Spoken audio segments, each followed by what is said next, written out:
Este es un mensaje del pastor John MacArthur, traducido y predicado en español para el mundo de habla hispana. Abra su Biblia en el 9º capítulo de Juan. Y para aquellos de ustedes que no han estado con nosotros en nuestros estudios anteriores del 9º capítulo, nos disculpamos porque se van a perder las dos sesiones de apertura de este gran 9º capítulo. Entonces, permítame ver si puedo condensárselo de manera muy breve. Jesús está en Jerusalén.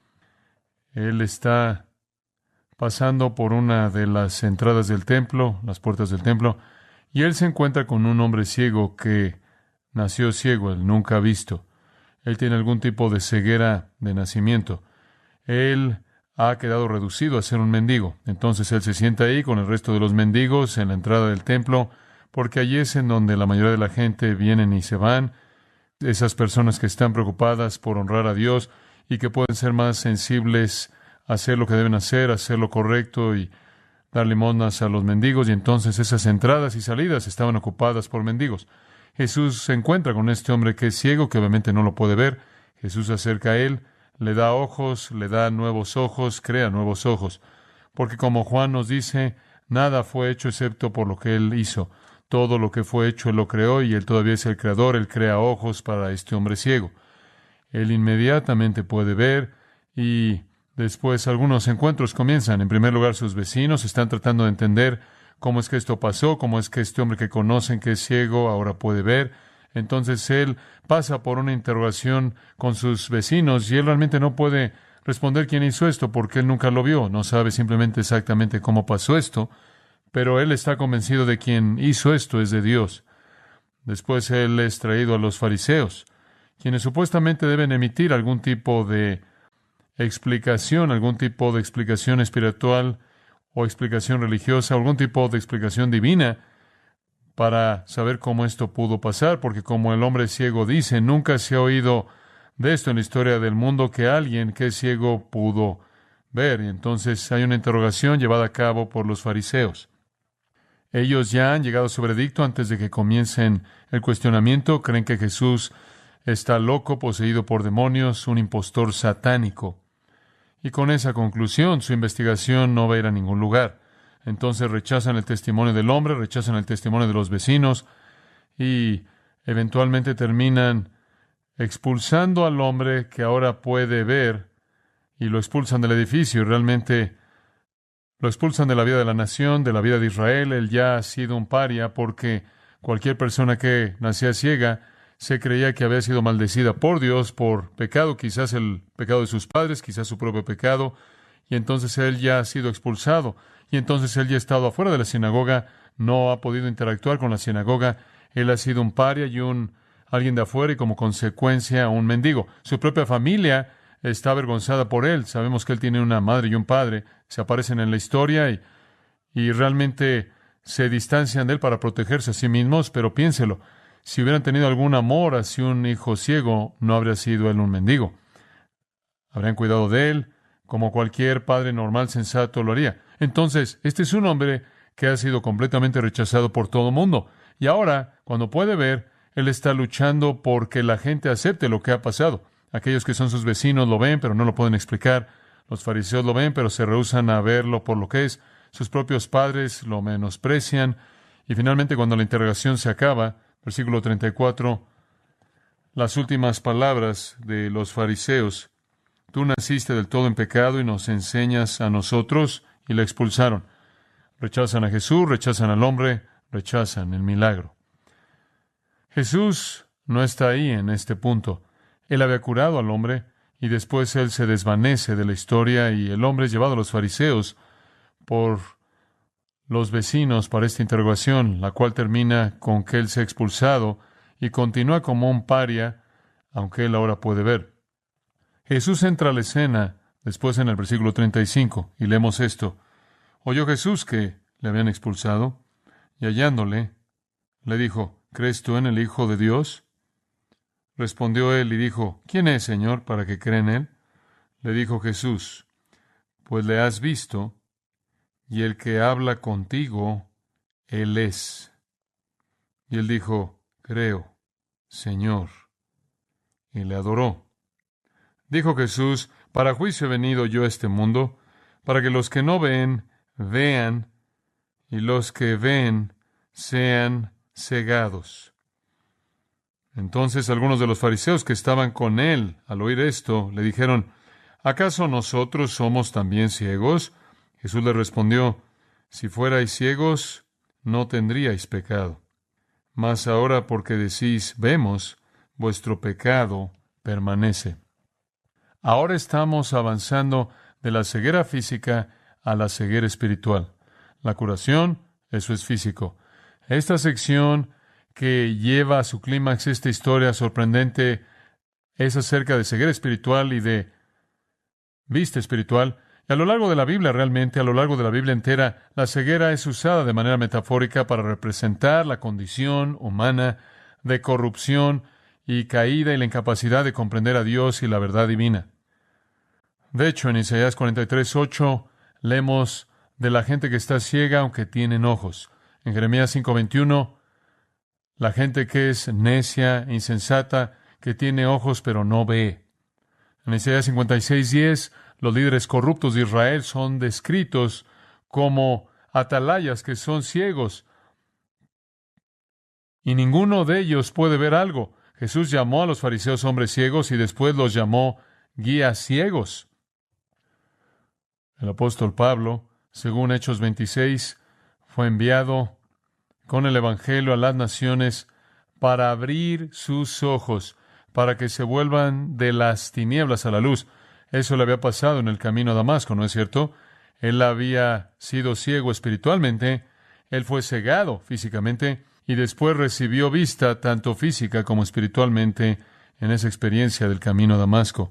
Todos los pecadores, dice el apóstol Pablo en Efesios 4, tienen el entendimiento entenebrecido. En Juan 3, nuestro Señor dijo que los pecadores aman las tinieblas más que la luz porque disfrutan sus obras malas. Apocalipsis 3:17 caracteriza al mundo de pecadores como miserables, desnudos, pobres y ciegos.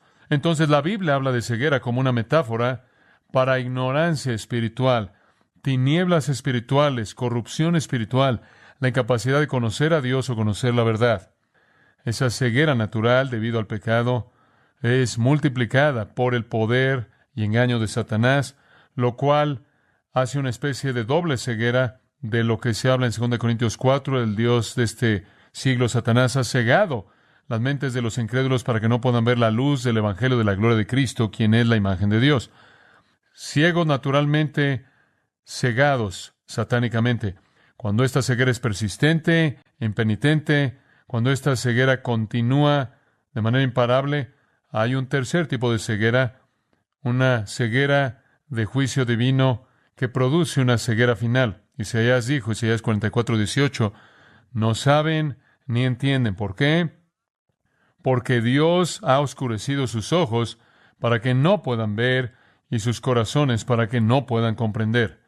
Eso es exactamente lo que Dios le dijo a Isaías en la visión en el capítulo 6. Van a oír, pero no van a entender. Van a ver y no van a percibir. No van a creer, porque han sido endurecidos como un juicio de Dios. En Juan 12:39 y 40, aquellos que persisten en incredulidad no pueden creer, porque, como Isaías dijo, Él ha cegado sus ojos, endurecido sus corazones, para que no vean, perciban y sean convertidos. En ese punto, judicialmente cegados por Dios, no pueden ver, no pueden percibir, no pueden ser convertidos. Pablo escribió de dicho juicio en Romanos 11:8, Dios les dio espíritu de estupor, ojos que no vean y oídos que no oigan hasta este día mismo.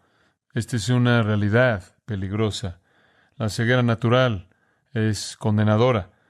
La ceguera satánica multiplicada es incluso más condenadora. La ceguera final es un juicio de Dios. Es la remoción de toda esperanza. Según Proverbios y Eclesiastés, los pecadores andan en los caminos de las tinieblas. Según Isaías 5:20, sustituyen la luz por las tinieblas y las tinieblas por la luz. Según Efesios 5:11, el mundo entero está lleno de personas que participan en las obras infructuosas de las tinieblas porque, como Colosenses 1:13 dice, son parte del dominio de las tinieblas. Ceguera, tinieblas, metáfora para la condición de los pecadores. Y en el Antiguo Testamento, cuando Dios comienza a hablar acerca del Mesías, Él habla acerca del Mesías que viene para traer la luz. Isaías 9, Isaías 29, Isaías 42, Isaías capítulo 60, todos esos lugares. El Mesías es visto como el que trae luz espiritual al mundo en medio de las tinieblas. Una luz va a brillar cuando el Mesías venga. Y conforme el Nuevo Testamento abre, ¿qué oímos? En el principio era el Verbo, y el Verbo era con Dios, y el Verbo era Dios. Todo lo que ha sido hecho fue hecho por Él, y en Él estaba la vida, y la vida era la luz de los hombres. De tal manera que la presentación del Señor Jesucristo en su realidad sobrenatural es como luz. Y más adelante en Juan capítulo 8, Él dice, yo soy la luz del mundo, el que me sigue no andará en tinieblas, sino tendrá la luz de la vida. Y en Juan 12:46, he venido como luz al mundo, para que todo aquel que cree en mí no permanezca en tinieblas. En Mateo, recuerde usted el capítulo 4, el pueblo que estaba sentado en tinieblas ha visto una gran luz, y aquellos sentados en la tierra de la sombra de muerte, sobre ellas una luz brilló. Ese es el Mesías que llegó para traer luz a las tinieblas. Entonces, cuando Pablo le escribe a la iglesia en Tesalónica, lo cual es verdad de todos los creyentes, él dice, todos vosotros sois hijos de luz, no de la noche ni de las tinieblas. 1 Pedro 2:9 habla del Señor como aquel que os ha llamado de las tinieblas a su luz admirable. Muy bien, todo eso para darle a usted el sentido de que Dios, en sus propósitos divinos, ha diseñado usar la ceguera y las tinieblas como una metáfora para la condición espiritual. Como consecuencia, cuando llegamos a este texto en Juan 9, usted lo puede ver. Todo esto está preparado para los versículos de conclusión que le acabo de leer. Versículos 1 al 34 tratan de la luz física, la vista física.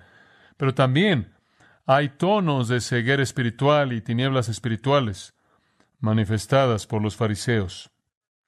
Cuando llegamos a los versículos 35 al 41, el tema cambia de vista y luz físicas completamente a vista y luz espirituales y ceguera y tinieblas espirituales. Ahora, conforme vemos estos versículos breves, directos y simples, solo quiero dividirlos en dos secciones. Vista espiritual, versículos 35 al 38, ese es el mendigo. Ceguera espiritual, versículos 39 al 41, esos son los fariseos.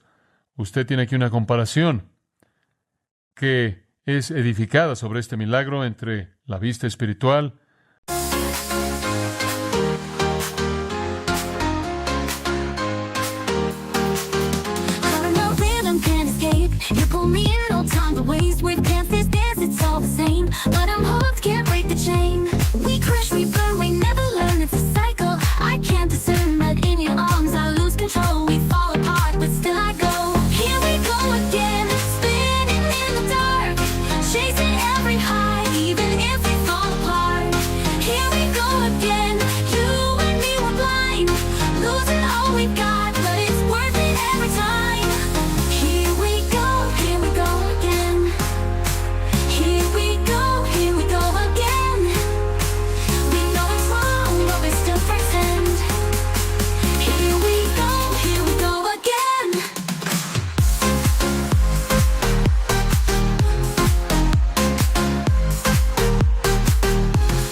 la cual el mendigo recibe, y las tinieblas espirituales en las que los fariseos permanecen.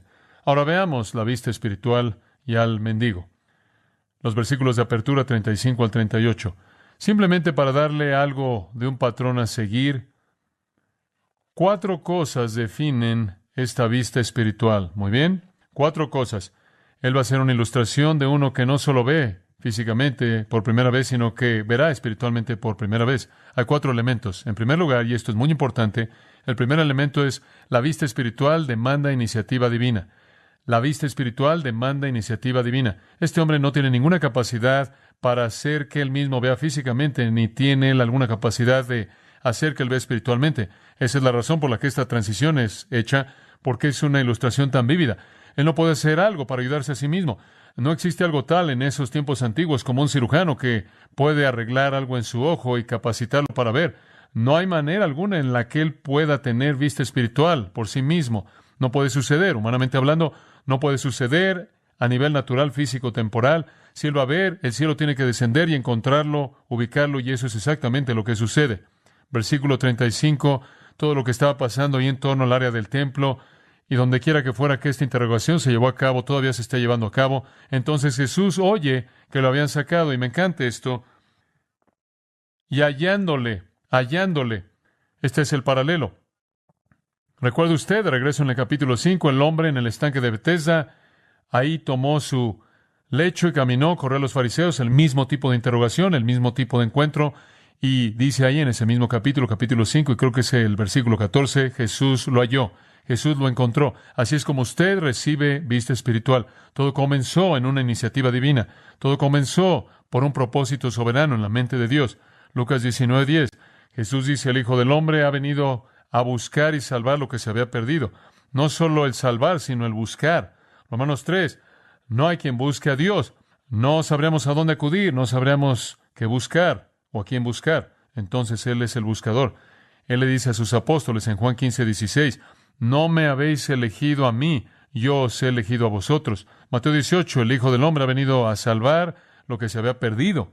Esa es la razón por la que Él vino. Él es el buscador, Él es el que nos está buscando. El Señor inicia la vista espiritual, así como Él inició la vista física con este hombre. Habían muchos mendigos, habían muchas personas enfermas.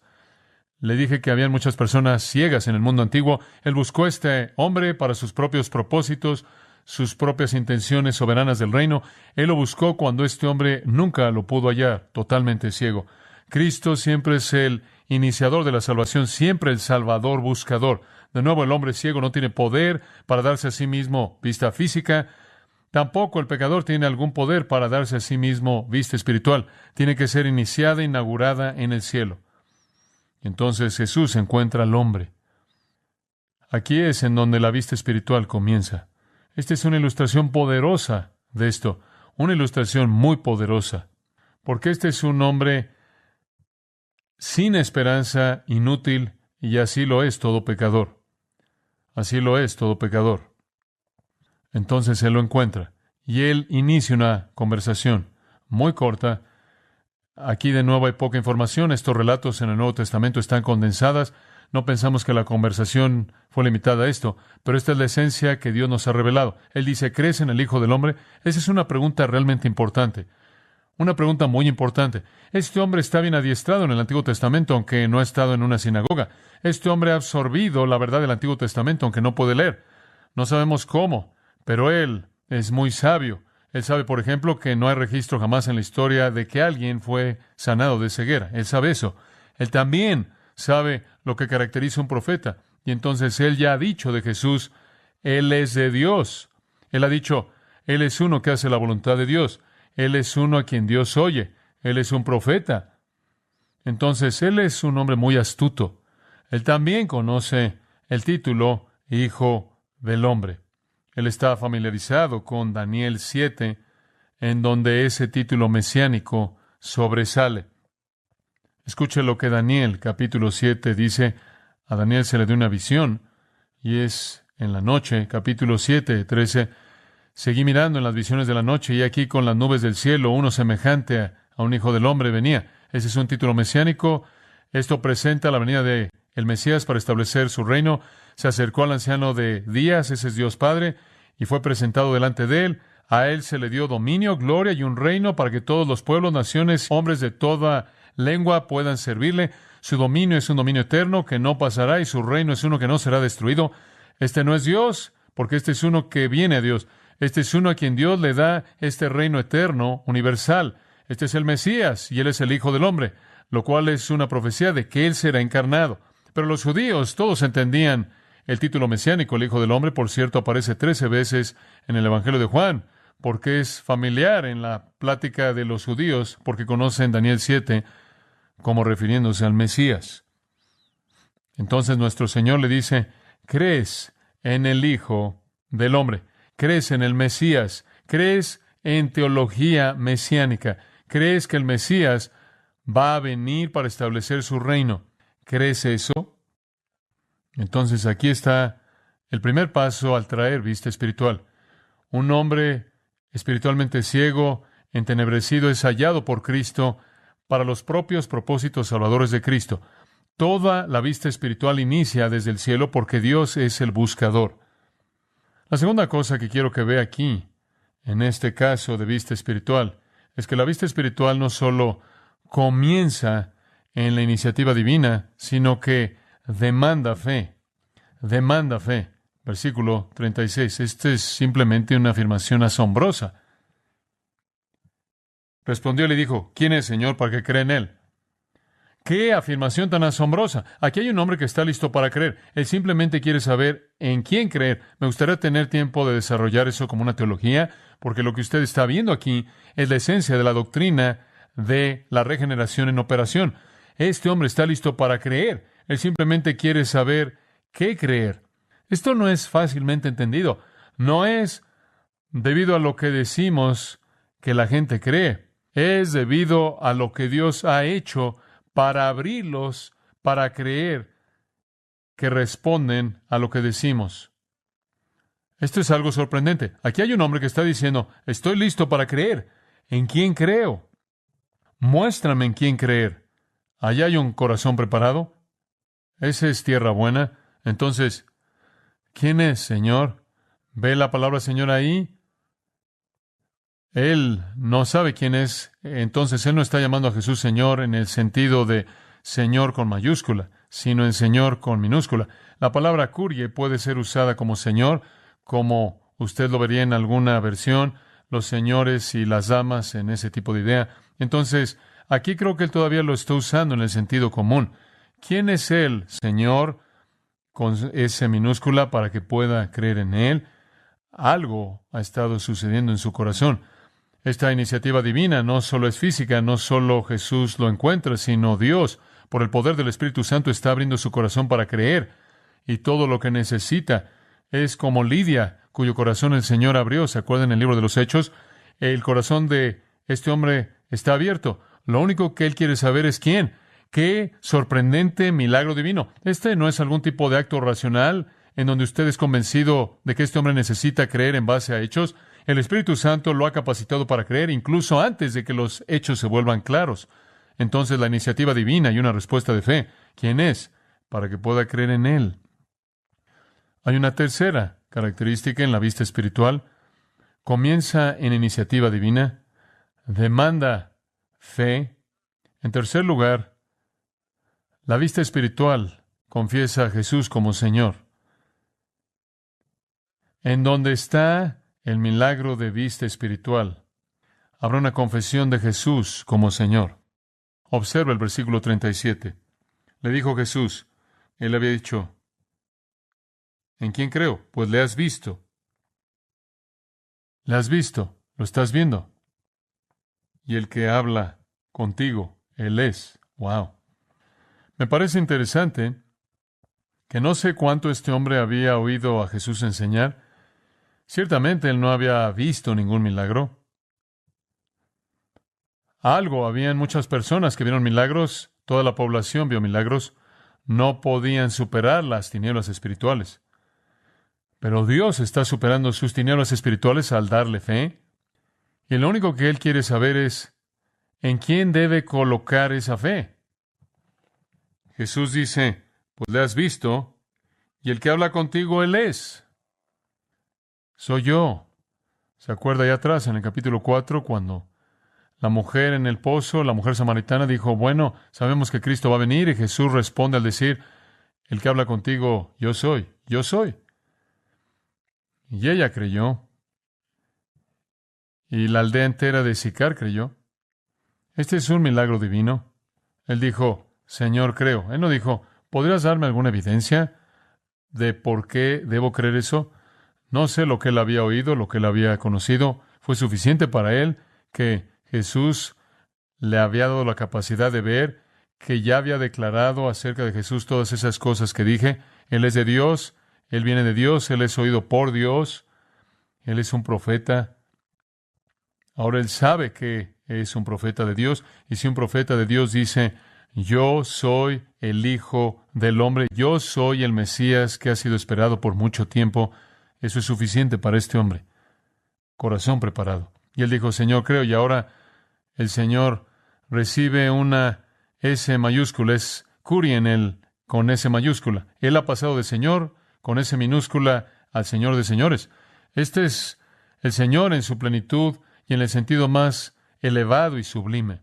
Señor, creo. Y aunque la palabra es la misma, hay una diferencia enorme. Cuando él dice Señor, en el versículo 36, él está haciendo una pregunta. ¿En quién creo? Ahora él cree y él dice Señor, en un sentido totalmente diferente, porque él inmediatamente hace ¿qué? Adora. ¿Cómo sabe usted cuando la vista espiritual le viene a alguien? Bueno, es iniciada por Dios, el corazón es preparado, el corazón es abierto para aceptar la verdad y confiesa a Jesús como Señor. Simplemente es un milagro sorprendente y maravilloso, como el milagro de la vista física.